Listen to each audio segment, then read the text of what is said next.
नमस्कार दोस्तों, मैं प्रभात तिवारी और सार्थक क्लासेस में आप सभी लोगों का एक बार फिर से बहुत बहुत स्वागत है।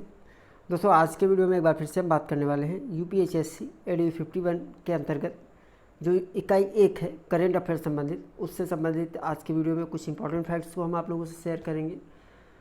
देखिए, वैसे तो करंट अफेयर्स का कोई अंत नहीं है, फिर भी जब मैं नोट्स तैयार करता हूँ तो मैं इस बात का विशेष ध्यान रखता हूँ कि जो भी करंट अफेयर्स मैं आप लोगों के लिए कलेक्शन करूँ वो आपके एग्ज़ाम की दृष्टि से महत्वपूर्ण होना चाहिए।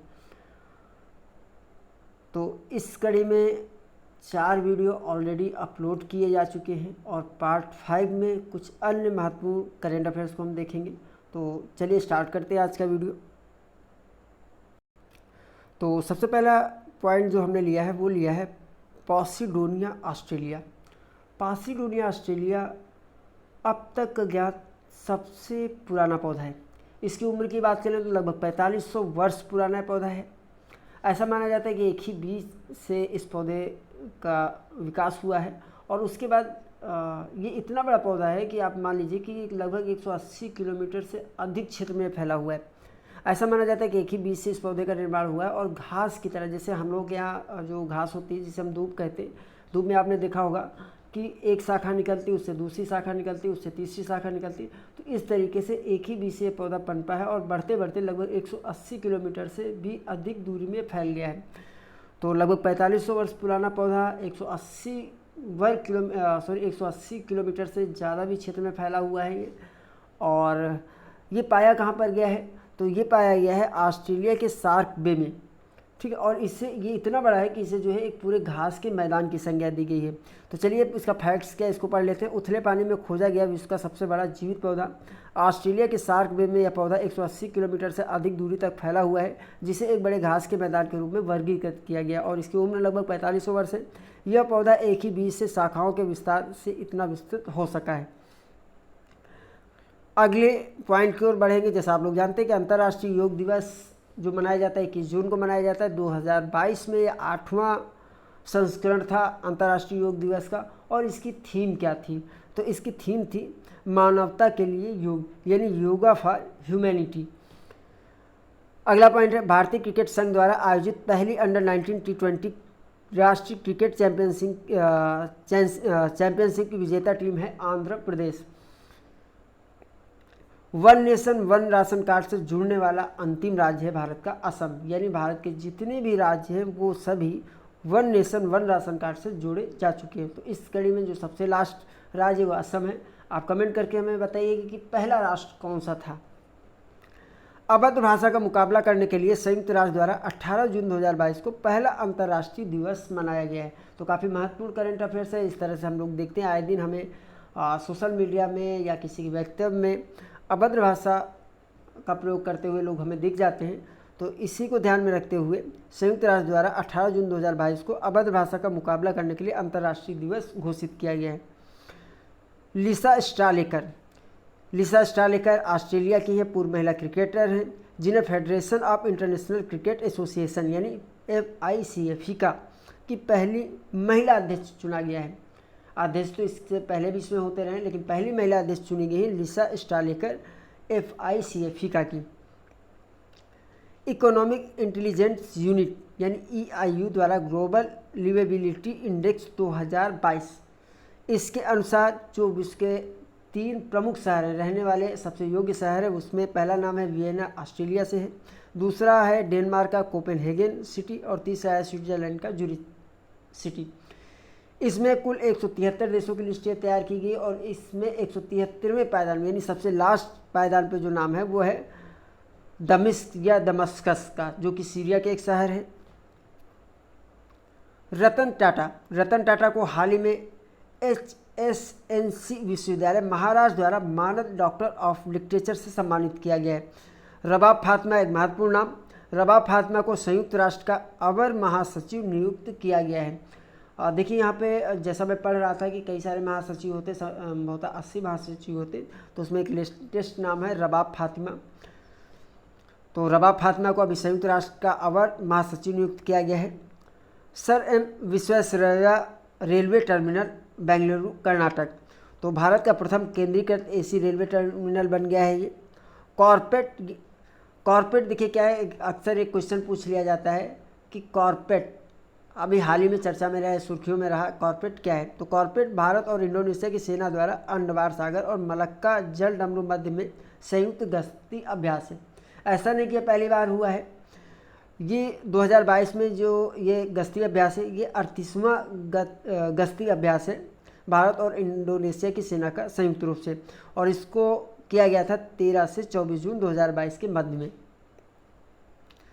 मलेशिया ने अनिवार्य मृत्युदंड को अभी हाल ही में समाप्त कर दिया है। तो काफ़ी इंपॉर्टेंट ये पॉइंट हो जाता है कि प्रश्न पूछा जा सकता है आपसे कि अभी हाल ही में किस देश ने अपने यहाँ अनिवार्य मृत्युदंड को समाप्त कर दिया है। तो मलेशिया है।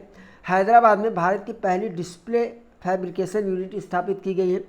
सावा झील, सावा झील इसे दक्षिण का मोती के नाम से भी हम लोग जानते हैं, और ये इराक में फराग नदी के समीप स्थित है। ये चर्चा में है। चर्चा में क्यों है? क्योंकि दक्षिण का मोती नाम से प्रसिद्ध यह झील जलवायु परिवर्तन और स्थानीय सरकार की लापरवाही के कारण सूख गई है, जिसके कारण ये सुर्खियों में थी। मुंबई समाचार, मुंबई समाचार ने अभी 1 जुलाई 2022 को अपना 200वां वर्ष स्थापना वर्ष मनाया है। तो 1 जुलाई 1822 को साप्ताहिक रूप से मुंबई समाचार को प्रारंभ किया गया था फरदुन जी मर्जबन जी द्वारा, और शुरू में ये जो था दैनिक समाचार पत्र के रूप में साप्ताहिक समाचार पत्र के रूप में प्रकाशित हुआ था। बाद में 1832 में इसे दैनिक रूप से प्रकाशित करना प्रारंभ कर दिया गया था, और अभी 200 वर्ष इसने पूरे किए हैं। किस भाषा में मुंबई समाचार है? तो ये अंग्रेजी और गुजराती भाषा में प्रकाशित होता है। रंजना प्रकाश देसाई, रंजना प्रकाश देसाई को जून 2022 में भारतीय प्रेस परिषद का अध्यक्ष नियुक्त किया गया है। आरती प्रभाकर, आरती प्रभाकर को अमेरिका के राष्ट्रपति के विज्ञान सलाहकार के रूप में नियुक्ति प्रदान की गई है।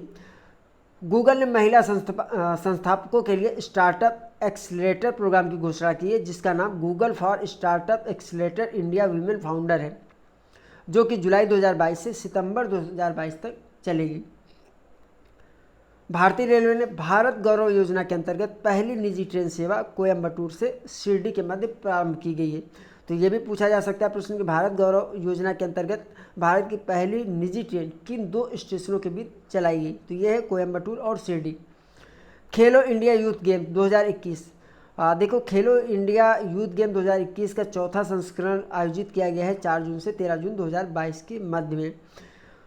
2018 के बाद दूसरी बार हरियाणा प्रथम स्थान पर रहा है खेलो इंडिया यूथ गेम में, और हरियाणा ने टोटल 52 स्वर्ण 39 रजत और 46 कांस्य पदक जीते हैं। दूसरे स्थान की बात कर लें तो दूसरे पायदान पर रहा है महाराष्ट्र, जिसने 45 स्वर्ण 40 रजत और 40 कांस्य पदक जीते हैं। तीसरे स्थान पर कर्नाटक रहा है। कर्नाटक ने कुल 52 स्वर्ण 17 रजत और 28 कांस्य पदक जीते हैं।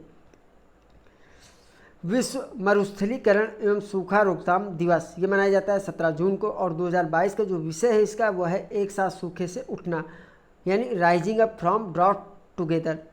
औद्योगिक डिकार्बनाइजेशन सम्मेलन 2022, इसका आयोजन किया गया है नई दिल्ली में 16 जून को, और इसका उद्देश्य था वर्ष 2070 तक कार्बन न्यूट्रलिटी के लिए रोड मैप तैयार करना।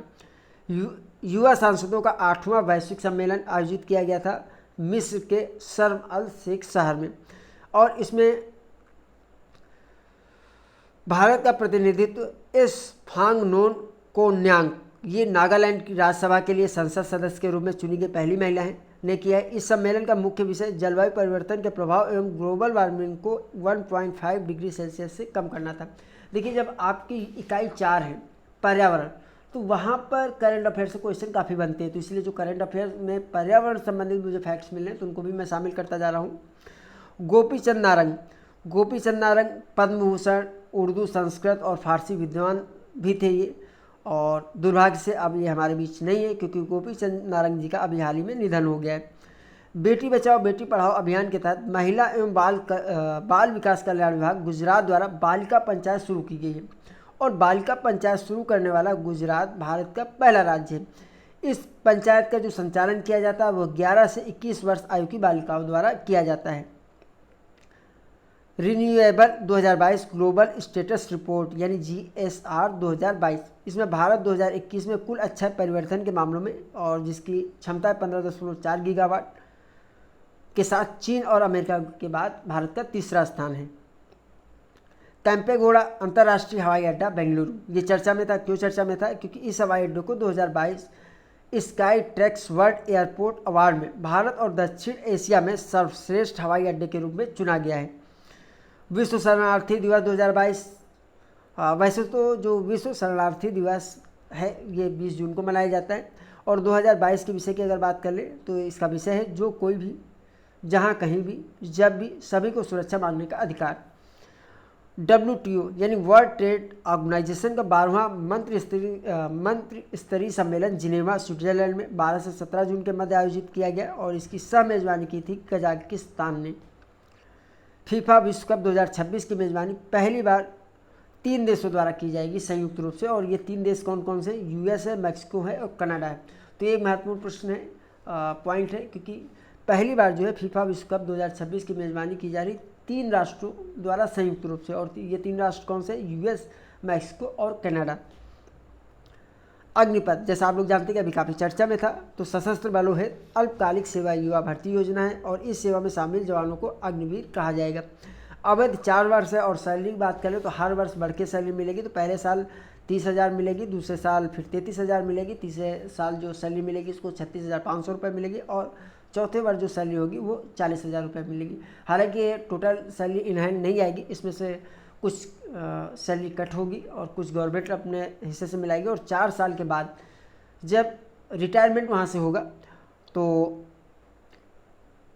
ये जो पूरा फंड इकट्ठा होगा वो एक मुश्त दे दिया जाएगा अग्निवीर को। उम्र की बात करें तो उम्र की बात देखिए, यहाँ पर जो उम्र है वो 17 यानी 17.5 वर्ष से लेकर के 21 वर्ष है। हालांकि पहले वर्ष के लिए जो उम्र की उच्च सीमा 21 वर्ष है उसको बढ़ाकर 23 वर्ष कर दिया गया है। अग्निपथ योजना में महिलाओं को भी शामिल किया जाएगा, और 4 वर्ष अवधि पूर्ण होने पर एक मुश्त 11.71 लाख रुपए का भुगतान किया जाएगा अग्निवीरों को। National e governance service delivery assessment report 2021 यानी NESDA प्रकाशन तिथि की अगर बात करें 13 जून 2022 के प्रकाशित हुई है, और इसमें प्रथम स्थान प्राप्त हुआ है केरल को। NESDA 2021 रिपोर्ट में शामिल कुल क्षेत्रों की संख्या जो है वो 7 है, और ये 7 क्षेत्र कौन कौन से? शिक्षा, वित्त, श्रम एवं रोजगार, समाज कल्याण, पर्यावरण, पर्यटन क्षेत्र, स्थानीय शासन एवं उपयोगिता सेवाएं। आगे पॉइंट देखते हैं। विश्व पवन दिवस, विश्व पवन दिवस मनाया जाता है 15 जून को। इराक के बाद रूस, सऊदी अरब को पीछे करते हुए भारत का दूसरा सबसे बड़ा तेल आपूर्तिकर्ता देश बन गया है। देखिए ये है कि रूस और सऊदी अरब को पीछे करते हुए अब इराक जो है भारत का दूसरा सबसे बड़ा तेल आपूर्तिकर्ता देश बन गया है जून 2022 में।